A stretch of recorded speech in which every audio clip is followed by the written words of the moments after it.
Ele é professor doutor do Departamento de Direito Comercial da USP e da PUC, São Paulo, integrante da comissão criada no âmbito do CNJ para aprimorar o anteprojeto de recuperação da Lei de Recuperação Judicial.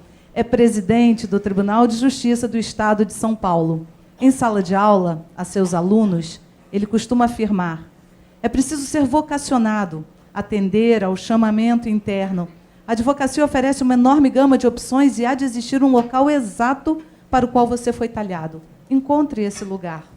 Com grata satisfação, passamos a palavra ao excelentíssimo senhor desembargador Manuel de Queiroz Pereira Calças para dar início à palestra. Em primeiro lugar, um bom dia a todos os nossos colegas presentes aqui, a todos os advogados, os nossos servidores, acadêmicos de direito. Primeira saudação vai para os senhores que terão a paciência de ouvir os debates aqui que serão desenvolvidos nesta manhã. Quero saudar o desembargador André Gustavo Correia de Andrade, diretor dessa prestigiosa escola da magistratura, uma das principais escolas das Américas. Quero saudar, em especial, o doutor Agostinho, que é o nosso desembargador que preside a Comissão de Estudos de Direito Empresarial. Quero saudar a doutora Ana Basílio, que aqui representa a Ordem dos Advogados do Brasil e também é uma estudiosa da área de Direito Comercial. O doutor Luiz Roberto Ayub, que é amigo pessoal, um dos maiores nomes do nosso país em Direito Empresarial, com quem eu sempre aprendo muito. A doutora Renata Mota Maciel Madeira Desen, que é juíza de São Paulo, é gaúcha, não é? Mas está em São Paulo como juíza já há muitos anos, e também é doutora em Direito Comercial pela Universidade de São Paulo e juíza também, uma vara especializada em falências e recuperações. Eu vou direto ao assunto, mas digo que estou aqui realmente por força da grande amizade que eu tenho com diversos componentes deste prestigioso Tribunal de Justiça do Rio de Janeiro, que se encontram aqui, e notadamente pela grande amizade que eu tenho com o desembargador Cláudio de Mello, que é meu amigo de longa data. Tivemos, como ele ressaltou aqui, o privilégio de conviver quando eu fui Corregedor-Geral da Justiça do Estado de São Paulo, e convivíamos no Colégio Geral de Corregedores de todos os tribunais de justiça estadual e do Distrito Federal do nosso país.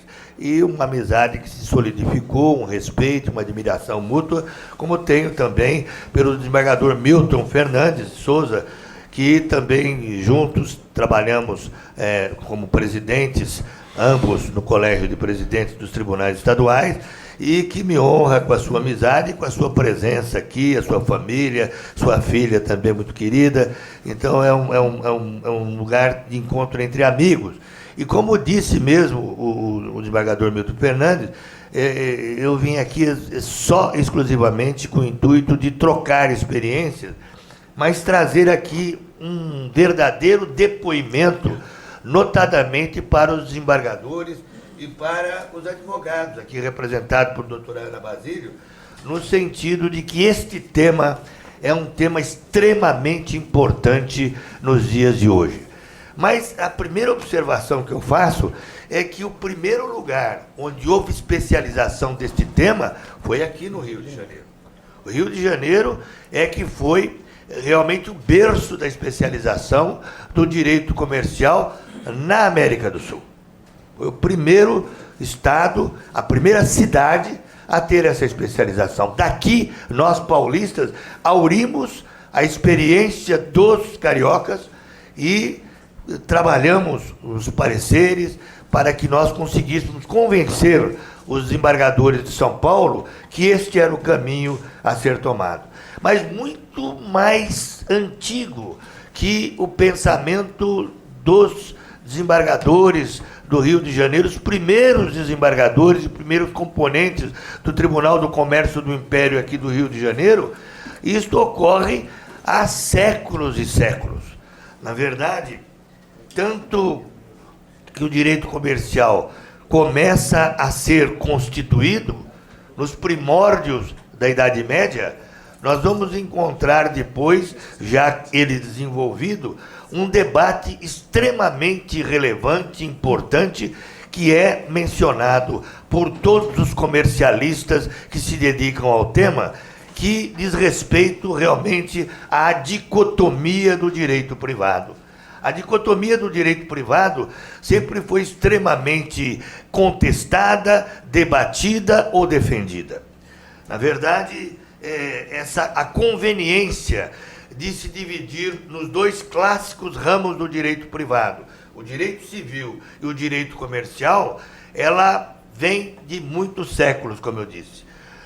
Por muito tempo, comercialistas sustentaram que esta divisão, direito privado em civil e comercial, não tinha uma justificativa dogmática, técnica, científica nem política. Na verdade, o grande professor que tratou desse tema, entre tantos outros que assim o fizeram, foi o maior comercialista de todos os tempos da Itália, Cesare Vivanti. Não é? O professor Cesare Vivanti, eu vou pular aqui uma série de temas que eu ia tratar com o senhor, para a gente entrar no tema específico. Ele, numa famosa aula inaugural da Universidade de Bolonha, no final do século XVIII, não é? Ele sustentou que realmente não havia nenhuma justificativa para se manter esta dicotomia em direito privado, do direito privado em civil e comercial. Nesta celebérrima aula que ele proferiu em Bolonha, a mais antiga das faculdades de direito da Europa, praticamente uma das maiores e mais antigas e mais tradicionais, ele levantou lá 7 argumentos, que eu não vou mencionar aqui, porque são conhecidos, em que ele justificava a necessidade da unificação do direito privado. Posteriormente, após isso ter sido um verdadeiro terremoto no direito privado europeu continental, ele é nomeado pelo rei Emanuel III da Itália para promover e para presidir uma comissão dos mais consagrados professores de direito privado da Europa, da Itália, para fazerem um código unificado, um código de direito privado. E, já alquebrado pela saúde, quando ele vai começar o trabalho, ele se retrata. E esse episódio é chamado a retratação de Vivanti, no sentido de que ele justifica que ele estava equivocado quando, naquela aula inaugural de Bolonha, ele sustentou com argumentos muito fortes que o direito privado deveria ser unificado e observar os mesmos princípios de interpretação, de hermenêutica e de aplicabilidade. Ele volta atrás, mas logo ele falece. E aí, na sequência, é nomeado um outro presidente da comissão, e em razão disso, a retratação de Vivanti não foi perfilhada pelo sistema italiano. Então, na verdade, nós tínhamos o sistema francês e tínhamos o sistema italiano. O sistema italiano, em 1942, fundamenta-se no Código Civil italiano, em que se alberga a teoria da empresa, em que se unifica quase que totalmente, não foi totalmente como se justificam, mas quase que totalmente o direito privado italiano. Né? Então, na verdade, na Itália isso foi feito, e aqui no Brasil, quando foi elaborado o nosso Código Civil atual, houve uma parcial unificação do direito privado. Nós vamos chegar lá. Né? Então, como eu dizia, voltando agora aos primórdios do direito comercial, o direito comercial nasceu na Idade Média, nas feiras medievais, notadamente nas corporações de mercadores, nas associações corporativas, em que não se aplicava o direito romano, que vinha do corpus iuris civilis, porque a derrocada do Império Romano faz com que, após os bárbaros dominarem, não é, os domínios romanos, faz com que no continente europeu passe a se aplicar o direito da terra. E esse direito da terra era fundamentado notadamente no direito canônico e, no que diz respeito ao direito comercial, nos usos e costumes marítimos e nos usos e costumes do comércio. O direito comercial não tem vinculação com o direito romano. O direito romano não teve preocupação com o direito comercial, até porque a atividade mercantil era considerada uma atividade que implicava menoscabo, não é, para quem a exercesse. Então, em razão disso, não é, o direito civil, que era o direito nobre, vamos dizer assim, o direito dos jurisconsultos, e o corpus iuris civilis, ele se atém ao direito civil com uma outra regra de direito mercantil.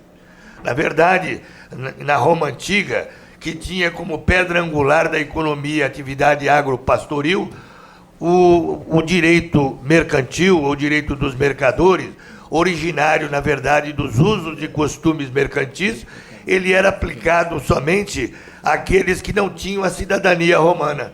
Eram os estrangeiros, aqueles que eram apreendidos, apresados nas guerras e perdiam o status libertatis e por isso eram escravizados e iam, depois de libertos, exercer atividade mercantil, porque o patriciado romano se recusava a exercer atividade mercantil. Atividade que era considerada de elite era atividade agropastoril e as demais atividades intelectuais, como o Senado romano, como a advocacia, lembre-se Cícero, para dizer entre outros, não é? E por aí afora. Na verdade, Roma, que era um Estado conquistador, prestigiava o seu exército, então os filhos das boas famílias ou iam para a política, ou iam para o sacerdócio, ou iam para a advocacia, ou iam para o exército. Mercador nem se falava. Então, em razão disso, quem aplicava o direito dos mercadores era o pretor peregrino, já que o magistrado propriamente dito, aquele que tinha a prerrogativa de portar a vara, daí o nome das varas, a vara que tinha a águia romana, não é? E que simbolizava, não é, o Estado romano, a força daquele império, era só o magistrado.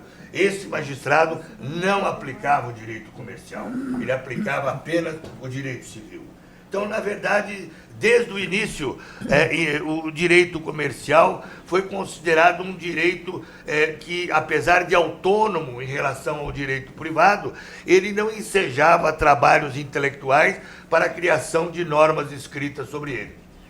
Então, eu sempre conto, e o doutor André vai ouvir outra vez, uma história que eu falo para os meus alunos lá no Largo de São Francisco ou na Pontifícia Universidade Católica, quando começam o curso e nós demonstramos a relevância dos usos e costumes no direito comercial. É com certeza a província do direito onde mais valem os usos e costumes, e a Praça do Rio de Janeiro, e me desculpe chamar a Praça do Rio de Janeiro, não é? Porque é o correto para quem é comercialista, não é? É um cabedal de usos e costumes oriundos da época do Império. E a passagem que eu conto, ela é conhecida de todos que se dedicam ao direito mercantil. É uma passagem que está no Digesto, tanto no Novo quanto no Novíssimo Digesto, em que um cidadão romano chamado Eudemon da Nicomédia, que havia naufragado na proximidade das ilhas Cícladas, na Grécia, vai se queixar ao imperador Antonino, dizendo que os gregos haviam saqueado os seus navios, que haviam naufragado nas ilhas gregas. E Antonino, grande imperador romano, lhe responde uma resposta clássica. Eudemon, você sabe que eu sou o senhor do mundo, mas quando se trata dos conflitos marítimos, o direito romano não é aplicado. Aplicamos aqui a lei rhodesiana, os costumes de Rhodes, porque os gregos, não é que deitam as normas para aqueles que navegam nos mares do mundo.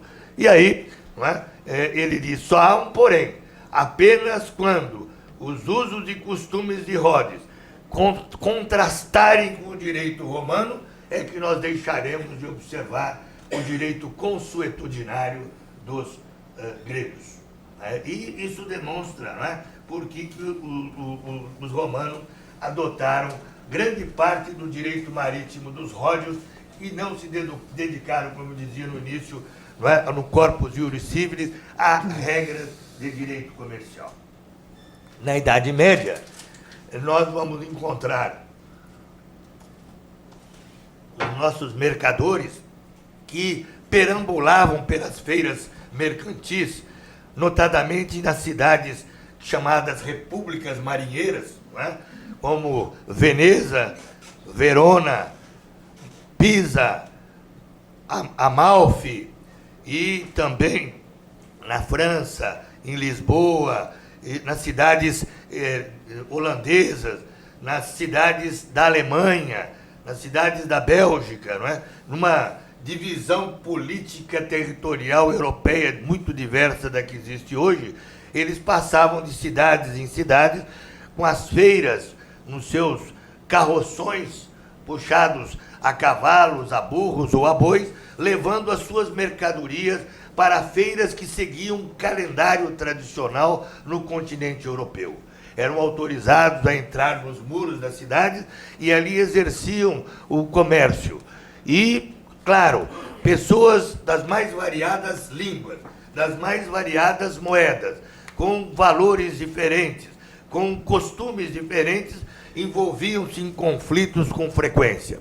Esses conflitos eram resolvidos nas corporações de mercadores, pelo cônsul, que era o juiz consular, que aplicava os usos e costumes locais e não se valia do direito romano nem do direito canônico. Então é importante a gente ressaltar, porque esta origem vai formar o direito comercial ainda não escrito, aplicado pelos juízes consulares, que, sendo repetido, vai cristalizar-se numa jurisprudência consular, que vão ser compiladas. E, ulteriormente, quando as cidades se transformam em cidades-estados, esse direito costumeiro não escrito vai ser incorporado pelos estatutos da cidade e passa a ser um direito comercial escrito, informal, pragmático, cosmopolita, um direito oneroso, um direito em que eram previstos privilégios de uma classe dominante, que era a classe dos mercadores,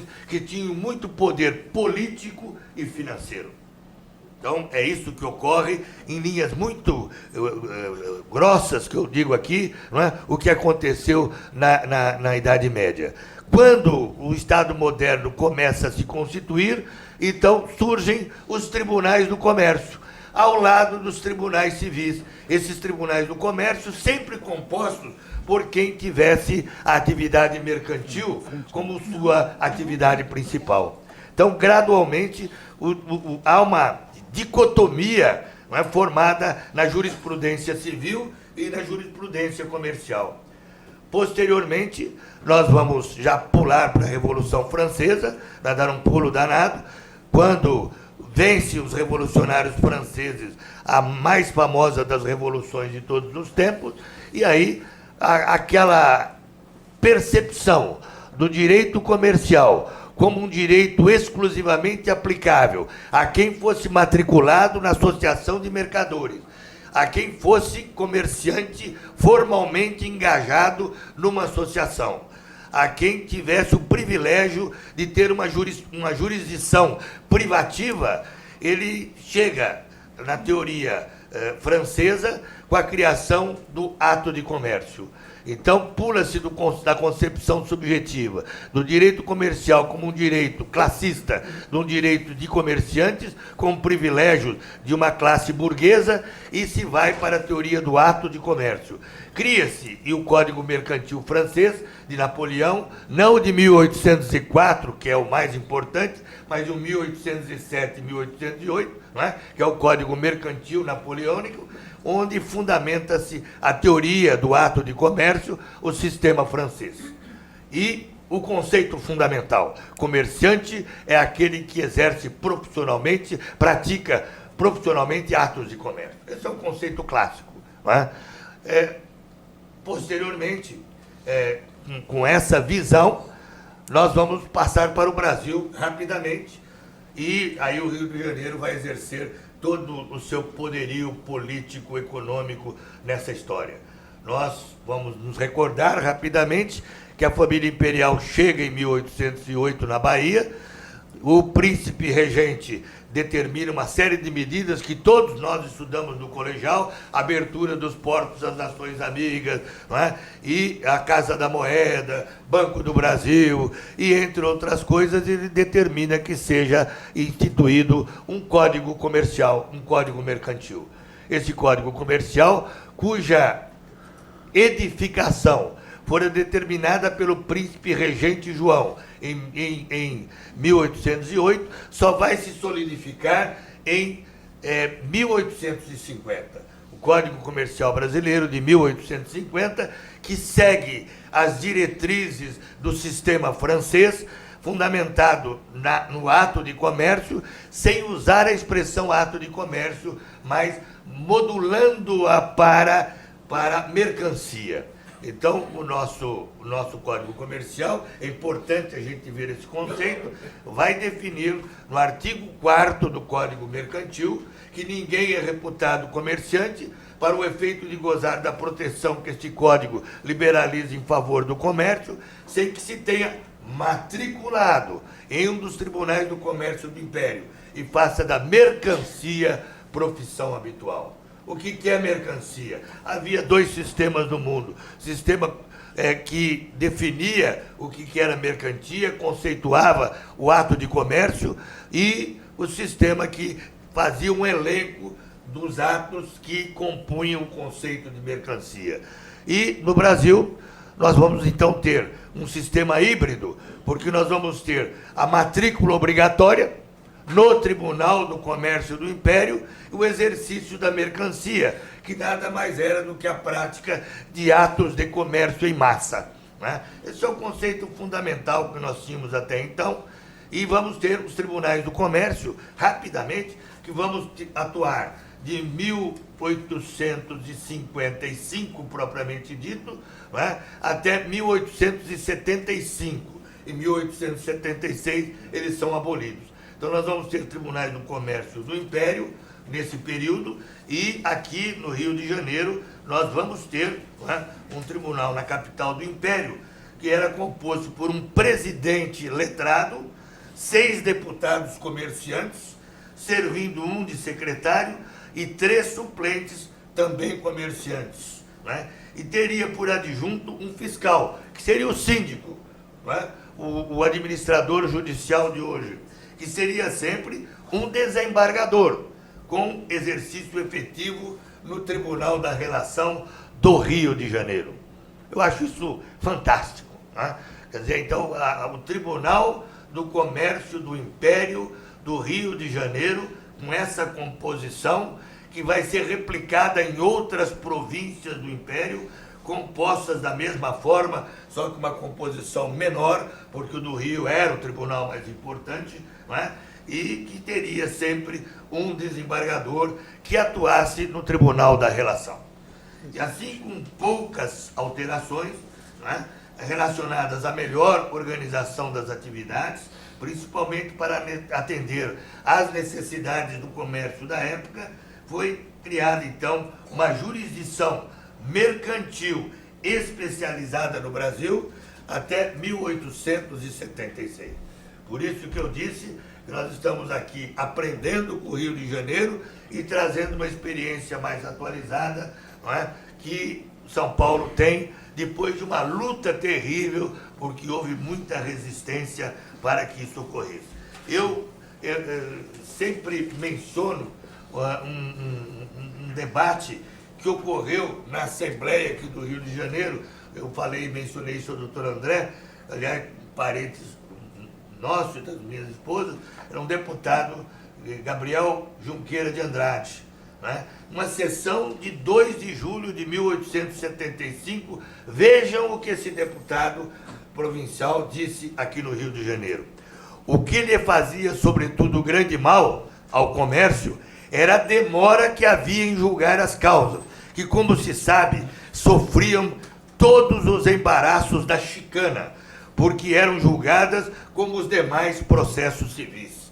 É necessário que se julgue prontamente os negócios do comércio, que se saiba com prontidão quem quebrou de má-fé, quem quebrou sem má-fé, que não se decida tudo, que se decida tudo o mais peremptoriamente, o mais depressa possível, que for possível, com o menor recurso possível. Ora, separando-se a parte da formação dos tribunais, isto é, continuando a serem julgados os negócios pelos tribunais que existem, teremos a mesma demora. O comércio não ganhará nada, porque em lugar de serem julgados por seus pares, por comerciantes que decidem a questão, pode-se dizer assim, em processo verbal, oral, né? Com prontidão, o que acontecerá? Há de sofrer toda a demora do processo civil comum. Então, vejam, 2 de julho de 1845, o discurso do deputado Junqueira, aqui nas cortes do Rio de Janeiro. Parece que foi ontem, né? Um discurso desse. Parece que poderia ter sido proferido ontem. Poderia ter sido proferido ontem, e eu estou replicando aqui. Pois, né? E, ao cabo, né, dos debates, a jurisdição mercantil foi organizada pelo Código Comercial de 1850. Houve previsão de tribunais do comércio na capital do Império, aqui, nas capitais da província da Bahia e de Pernambuco, e nas províncias onde para o futuro se criassem, tendo cada um por distrito o da respectiva província. Né? No caso de São Paulo, era uma vila tão insignificante que isso não ocorreu. Né? São Paulo não tinha nenhuma projeção, e posteriormente, com a extinção dos tribunais do comércio do Império, que eram tribunais com jurisdição e administração, a matrícula dos comerciantes era feita no tribunal, não é? E ao mesmo tempo tinha uma jurisdição mercantil. Era interessante. Aí, com a extinção deles, a jurisdição passa para os juízes cíveis, não é? E a atividade administrativa passa para juntas comerciais, onde houvesse junta comercial. Porque a junta comercial, e eu não gosto dessa expressão, era uma repartição do Tribunal do Comércio do Império. Era uma repartição interna corpore dos tribunais do comércio do Império. Então elas se deslocam dos tribunais do comércio do Império e vão, em cada província, vai existir uma junta comercial encarregada de toda aquela competência que nós conhecemos, que é a parte administrativa do comércio, né? O arquivamento dos atos de comércio, o registro comercial e por aí afora. Né? E aqui no Rio, já desde então, justiça civil e justiça comercial, e a especialização surge na sequência e nunca mais acabou. E por isso que o Rio de Janeiro é um modelo, no primeiro grau, onde temos as varas empresariais, são 7, não é? 7 aqui no Rio de Janeiro, que criam uma jurisprudência espetacular, muito segura nessa área. São Paulo, nós não tínhamos nada disso. Havia um preconceito contra essa especialização, tanto com problemas percebidos de possibilidade de que isso pudesse gerar uma corrupção, problemas éticos. Havia esse problema que nós tivemos que enfrentar quando resolvemos um grupo de colegas, criar as varas especializadas em São Paulo. E eu aqui digo por que isso ocorreu. Na verdade, o Tribunal de São Paulo tem um volume muito grande de processos, os senhores todos sabem, temos hoje mais de 18 milhões de processos em tramitação, não é? Temos aí um número de 2.600 juízes, 360 desembargadores, 85 juízes substitutos de segundo grau, 320 comarcas, 1.295 varas cíveis, 1.185 varas no interior e na capital. Temos 12 fóruns regionais e temos 800 prédios onde exercemos a jurisdição em São Paulo. Então é um volume muito grande, com 43 mil servidores, com 15 mil estagiários e com 15 mil terceirizados, 72 mil servidores no total. Então, um trabalho insano que a gente tem procurado administrar com as carências orçamentárias que o Rio também passa e que os demais estados também passam, em tempos difíceis, não é? E isso, na época, gerou uma dificuldade de se instalar as varas especializadas. Mas, por força desse volume, volto ao ritmo, nós, em São Paulo, que tem, por força da economia, 33% do PIB nacional, não tínhamos os processos de São Paulo encaminhados a tempo e a hora ao Superior Tribunal de Justiça, que é o órgão constitucionalmente com competência para uniformizar a legislação, a interpretação da legislação infraconstitucional. São Paulo acabava não participando, porque quando chegavam os grandes casos de São Paulo, serodiamente julgados por força do número de processos, estados de menor porte econômico, digo eu, vamos deixar bem claro, não é? Como os estados do Nordeste, os estados do Mato Grosso do Sul, do qual eu sou ligado, minha família também é do Mato Grosso do Sul, estado pequeno, não é? Mesmo os estados do Sul, Paraná, Santa Catarina, Rio Grande do Sul, são tribunais menores. Então, havia uma jurisprudência desses tribunais que chegava ao Superior Tribunal de Justiça antes da jurisprudência de São Paulo. E com isso, os ministros do STJ construíam a uniformização sem ao menos terem acesso aos julgamentos feitos em São Paulo. Então, por isso, um grupo de juízes, desembargadores, foi encarregado no sentido de fazer que, quando entrasse em vigor a Lei 11.101/2005, né, nós teríamos, então, primeiramente, varas especializadas em falências e recuperações e uma Câmara única especializada em falências e recuperações. Por isso, essa Câmara, e eu sou obrigado a dizer os seus componentes, que fizeram a história de São Paulo, o ministro Benetti, que na época era desembargador, depois foi para o STJ, o desembargador Kaufmann, o desembargador Hamilton Ackel, o desembargador Romeu Recupero, Lino Machado e eu. Nós compusemos essa, então, primeira Câmara especializada. Começamos no dia 9 de junho de 2005, quando entra em vigor a 11.101/2005, e na mesma data instalamos a primeira e a segunda vara de falências e recuperações da comarca da capital de São Paulo. E havíamos criado a terceira, mas não a instalamos. Posteriormente, diante do sucesso que isso foi, e a conquista disso se deveu principalmente à atuação da Universidade de São Paulo, do Departamento de Direito Comercial, da Pontifícia Universidade Católica de São Paulo, por seu Departamento de Comercial, e as demais universidades locais, principalmente a Ordem dos Advogados do Brasil, que foi parceira do Tribunal de Justiça nessa especialização, também a Associação dos Advogados de São Paulo e o Instituto dos Advogados de São Paulo. Esse grupo trabalhou fortemente para a especialização, primeiramente, da matéria falências e recuperações. Houve um sucesso tal, nós participamos da elaboração da jurisprudência no STJ, das primeiras, e eu me lembrava, doutor Ailton, Vossa Excelência fazia uma menção ao julgamento do agravo. Quando nós começamos, nós não admitimos, só para sair um pouco a látere, o agravo contra a concessão da recuperação judicial ou deferimento.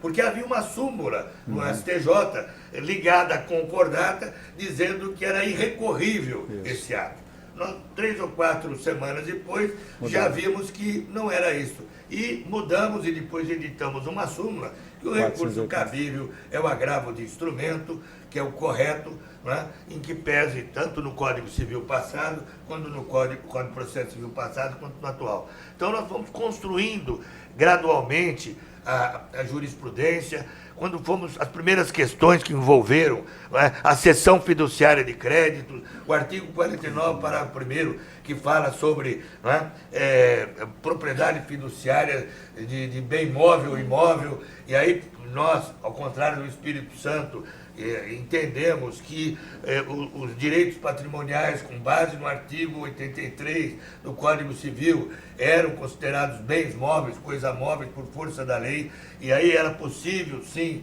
né, que fossem excluídos dos efeitos da falência os créditos decorrentes de cessão fiduciária de crédito, dando 2 exemplos só, né, e por aí afora. A soberania da Assembleia foi muito debatida, né, se a Assembleia de Credores era soberana ou não, ou se ela era só autônoma, se o juiz, debatemos isso várias vezes, não é, o juiz poderia ex officio decretar a nulidade de uma Assembleia de Credores, e foi uma construção morosa, desde 2005 até agora, e os senhores acompanham isso. Então, na verdade, foi um sucesso, foi um case mesmo, e por isso os demais estados aplaudiram essa feliz iniciativa do Tribunal Paulista. Na sequência, a própria OAB nos provocou para que nós fizéssemos também uma especialização de direito empresarial.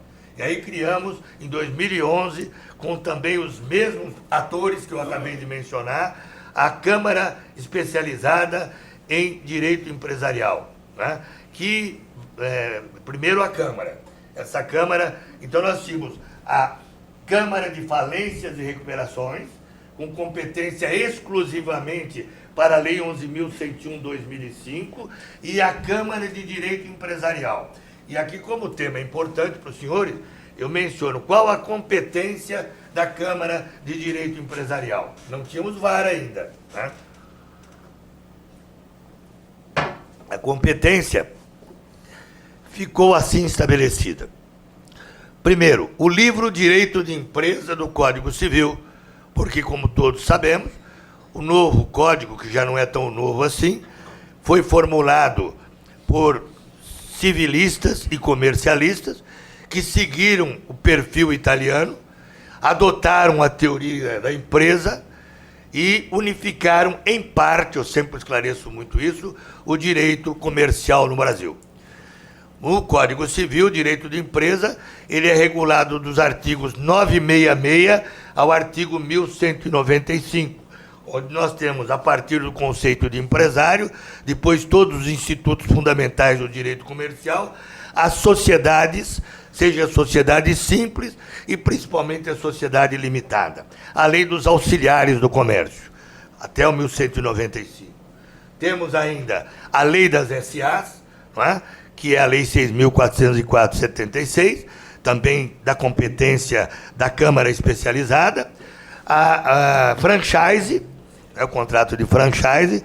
Depois tivemos também o Código de Propriedade Industrial. Em São Paulo, a propriedade, direito autoral intelectual continua na área civil, né? O que eu já tentei trazer, mas não consegui. Aqui eu sei, por isso que eu estou... O senhor me falou, então aqui eu sei que é tudo junto, que eu acho mais correto, né? Aliás, é um pleito dos advogados que atua em direitos autorais, para que, eu não sei, eu uso direito intelectual como um guarda-chuva e divido em propriedade, direito industrial e direito autoral. Alguns fazem diferente, mas em linhas gerais, São Paulo, a Câmara Especializada, só julga o Código de Propriedade Industrial, né? Marcas, patentes, né? E por aí afora, modelo de utilidade e franquia, que também está vinculado, etc. e tal. Concorrência desleal e por aí afora. E nós temos ainda a matéria de arbitragem. né, que foi determinada pelo CNJ, como ele está fazendo, e deve fazer em especialização aqui para os nossos tribunais, aqui para o Rio de Janeiro também. Informação que eu tenho é que será editada em breve uma resolução que todos os tribunais poderão, eles falam poderão, mas a medida é que eles vão forçar que haja uma especialização de direito empresarial nos 27 tribunais. Essa é a informação que eu tenho lá do CNJ. Por isso que está na hora da gente trabalhar isso aqui e, por isso, essa experiência de São Paulo, na medida em que ela puder, eventualmente, contribuir com alguma coisa, para que os senhores já comecem melhor do que nós começamos, porque nós, evidentemente, como só ia acontecer, cometemos erros também pelo ineditismo da iniciativa para nós, lá em São Paulo, no Rio de Janeiro, que tem toda essa tradição maravilhosa aí, desde os tribunais do comércio do Império. Não é? Então vai ser fácil, me parece, para o Rio de Janeiro acertar esses aparentes obstáculos que existem e que foram colocados também quando pleiteamos lá em São Paulo a criação das câmaras especializadas e aí das várias especializadas que os senhores já têm e que nós não tínhamos. Então esse é o depoimento que eu estou prestando. Bom, posteriormente, Câmara Falência e Recuperação, Câmara de Direito Empresarial, OAB aplaudindo, aí nós fazíamos os grupos com as câmaras de direito privado, para aprovar as súmulas, que é a grande ferramenta dessas câmaras especializadas, nós entendemos que seria melhor unificar em segundo grau, só fizemos em segundo grau, a competência de falências, recuperação judicial e direito de empresas. Tudo junto. Então, hoje, nós temos a primeira Câmara de Direito Empresarial e a segunda Câmara de Direito Empresarial. Essas duas câmaras, elas têm competência para julgar toda a matéria da Lei 11.101/2005 e toda aquela outra que eu acabei de fazer referência, desde o livro Direito de Empresa e societário em geral, PI e por aí afora. A Câmara vai muito bem. Produção rápida, ela é eficiente, ela é especializada, temos súmulas relevantes e a edição de súmulas, que eu dizia, faz com que diminuam os conflitos. Então, notadamente, por exemplo, matéria de falências e recuperações, está aqui a Renata que vai falar daqui a pouco. Não é? Se você resolve, por exemplo, que um contrato de ACC, não é? Adiantamento de contrato de câmbio, está incluído ou não está incluído? Se os acréscimos financeiros estão incluídos ou não estão incluídos no débito da recuperanda ou da massa falida, ou que não estão. Não é? Aquilo são milhares de contratos de adiantamento de contrato de câmbio. Quantos incidentes eram na Boi Gordo? Que você tá... Ela está cuidando agora, né? 36 mil credores. 36 mil credores. A doutora Renata já reduziu lá, está trabalhando pro bono, sempre insisto muito nisso, sem nenhuma vantagem financeira, só pelo comprometimento, acumula a vara dela, ajuda isso aqui, está aqui conosco, é uma gaúcha porreta, como diz o baiano, e está cuidando, só da Boi Gordo já é uma vara. E está tentando acabar com grandes falências que os mais antigos conhecem, como eu, do Mapping, que ainda não terminou, da Transbrasil, que ainda não terminou, com ativos lá para serem alienados, se não transformados em dinheiro e não rateados. É uma vergonha. A Renata disse que é muito comum os advogados chegarem para ela, quantos anos estão lá? 30 anos, o processo há 30 anos. 40 anos. Então, nós trouxemos todos esses processos, que estavam nas 40 varas cíveis, instalamos a terceira vara, e na terceira vara de falências e recuperações, nós trouxemos todos que são regidos ainda pelo Decreto-Lei 7661/45, mas com a aplicação da lei, nos termos da lei nova, e ela está tentando zerar isso aqui. É um passivo que o tribunal tem, um acervo, para podermos depois, na terceira, também haver distribuição das falências e recuperações da atual lei em vigor. Quer dizer, é um trabalho que nós estamos fazendo por etapas. E, fora isso, Depois criamos 3 varas empresariais e instalamos 2. E agora que entra a experiência que eu vou passar para os senhores. 2 coisas. Antes de passar a palavra para a Renata, que foi quem fez o parecer, serviu de base para tudo isso. Ficou um tempão se dedicando a esses estudos. Como é que funciona em São Paulo a questão das câmaras de desembargadores, as câmaras empresariais? Os desembargadores são indicados por eleição do órgão especial. Então, nós continuamos titulares das nossas cadeiras nas nossas câmaras de direito privado. Eu, por exemplo, sou titular, sou decano, óbvio, né? Da 29ª Câmara de Direito Privado. Né? Ao mesmo tempo, lá para trás, quando criou-se a Câmara de Falências e Recuperações, eu me inscrevi, juntamente com outros tantos colegas, e aí houve uma eleição. Nessa eleição, entre outros que eu mencionei já, o primeiro, eu também fui eleito. Então, desde 9 de junho de 2005, eu estou acumulando essa jurisdição. Estou afastado agora por causa dos cargos diretivos. Mas, na Câmara de Falências e Recuperações, sou desembargador da 29ª de Direito Privado. E, nisto, todos foram... alguns saíram porque... por motivos dos mais diversos. Alguns se aposentaram. Nós não fizemos mandato fixo, que é uma ideia também que pode ser pensada aqui, que eu repasso, né? Pode ser que para o Rio seja mais adequado. Nós criamos, a pessoa se inscreve e permanece ali enquanto lhe aprouver, porque ela não é titular do cargo. A cadeira dela está guardada lá. Né? Então, ela continua recebendo a distribuição das 2. Só que, evidentemente, isso seria muito pesado. Então, nós gradualmente, ao longo de todos esses anos, fomos aperfeiçoando as regras de compensação e hoje é 3-por-1. Isso, a quiescência de todos os desembargadores. Aliás, os desembargadores da 1ª e 10ª Câmara, né, que eram os competentes para essa matéria de falências, recuperações, societária e empresarial, não querem de forma nenhuma a devolução dessa matéria. Exatamente pelo peso do trabalho que ela traz. Não que eles já julgavam isso, ficou muito melhor para eles, ficou muito mais confortável. Né? Então, eles preferem que continue assim. Então, gradualmente, eu como corregedor e depois como presidente, fui fazendo uma justiça interna à corpus, propondo com a aprovação do órgão especial, e hoje está 3-por-1, e estão todos de pleno acordo, satisfeitos com esse trabalho que foi feito lá.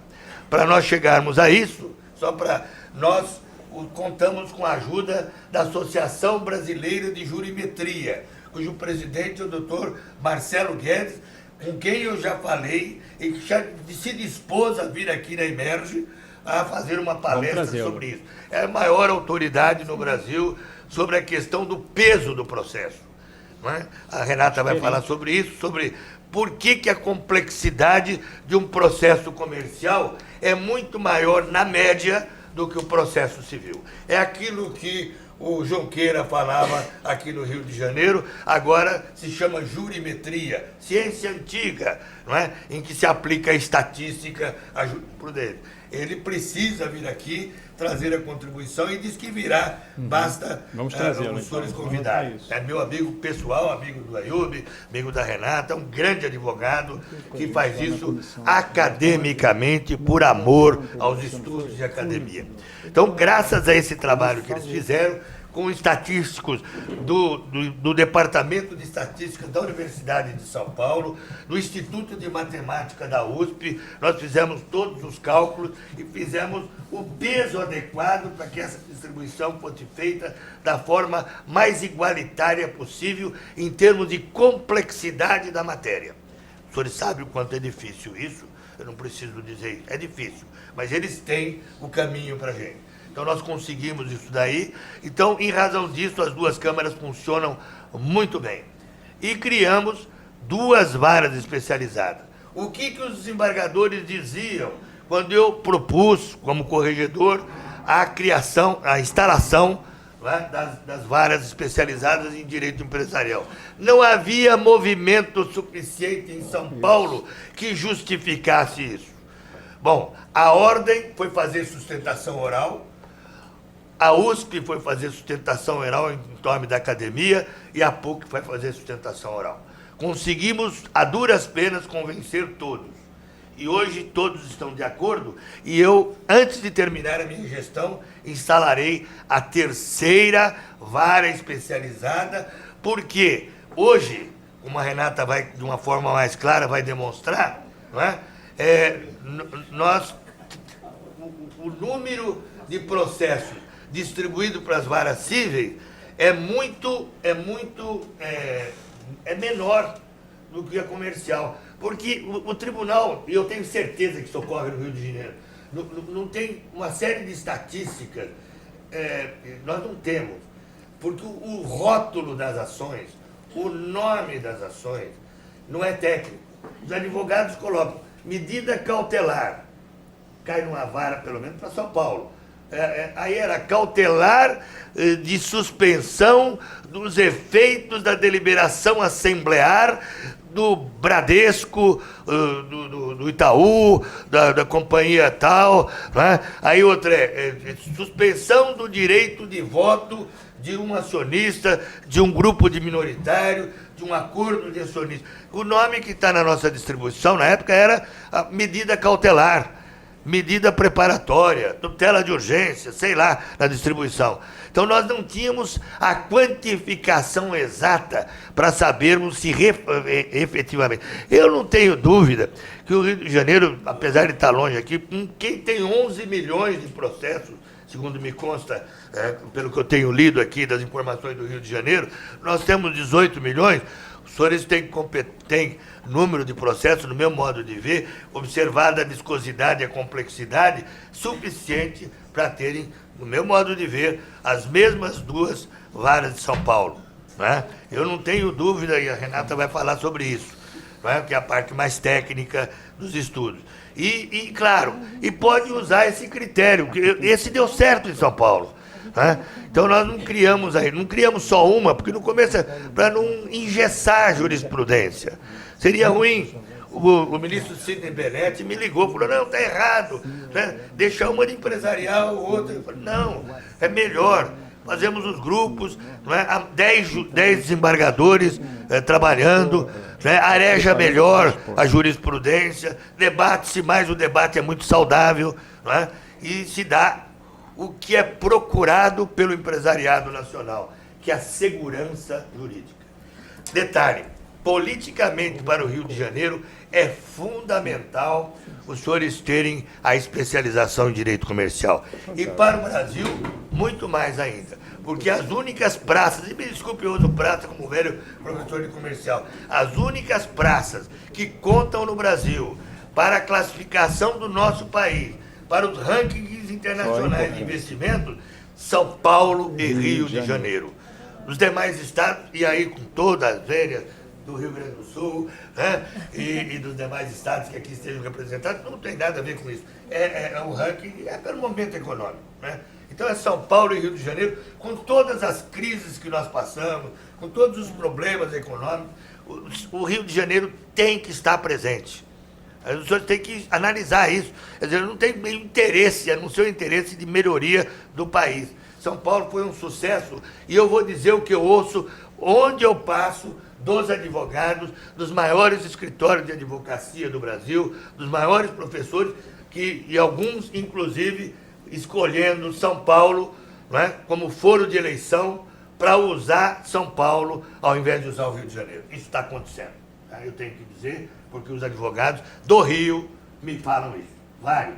Eles preferem ir para lá porque tem segurança jurídica no segundo grau. Tá? E mais, está sendo revista lá em São Paulo, e claro que aqui no Rio também, os grandes advogados, os grandes escritórios estão lá e aqui, os senhores sabem disso, não preciso dizer, não é? E a cláusula de arbitragem. Não se coloca mais a cláusula de arbitragem, porque as câmaras paulistas são, primeiro, mais rápidas, por incrível que pareça, muito mais rápidas que os tribunais de arbitragem. Segundo, muito mais baratas, né? E melhor, com muito mais qualidade técnica. O senhor pode perguntar para os grandes professores aqui do Rio de Janeiro, Sérgio Campinho e outros tantos que eu poderia dizer que os senhores conhecem aqui, né, que atuam exclusivamente na área de comercial, que dizem isso porque fazem essa comparação. Então eu vim aqui para dizer que, para nós, neste depoimento, não pretendo convencer ninguém, eu estou apenas com o compromisso de dizer a verdade, sob pena de falso testemunho, que em São Paulo deu certo. Se deu certo em São Paulo, tem que dar no Rio de Janeiro. Como solucionar essa questão? Em São Paulo, por todo, são 360 desembargadores, o dobro. Nós acertamos. Né? Nós temos 180 desembargadores só na seção de direito privado, que é o número total de desembargadores dos senhores. É um tribunal civil. Né? 180 desembargadores da seção de direito, é a nossa seção de direito privado. Né? E nós convencemos e todos estão muito felizes. Muito felizes. Eu atuo tanto na primeira sessão, né, quanto na sessão, na subseção 1 e na subseção 3. Né? E só encontro aplausos. Né? Eu não sou aplaudido por ter sido corregedor, nem por ter sido presidente. Eu sou aplaudido por ter participado com outros grandes colegas da especialização do direito comercial no Tribunal de Justiça de São Paulo. Essa é a verdade. Não é? E eu estou transmitindo para os senhores aquilatarem essas informações. E agora eu passo a palavra para a Renata, a nossa juíza, que o Rio Grande do Sul generosamente passou para São Paulo, e aí ela fez o doutorado conosco, lá participei da banca dela de doutorado, deu um show em recuperação. Né?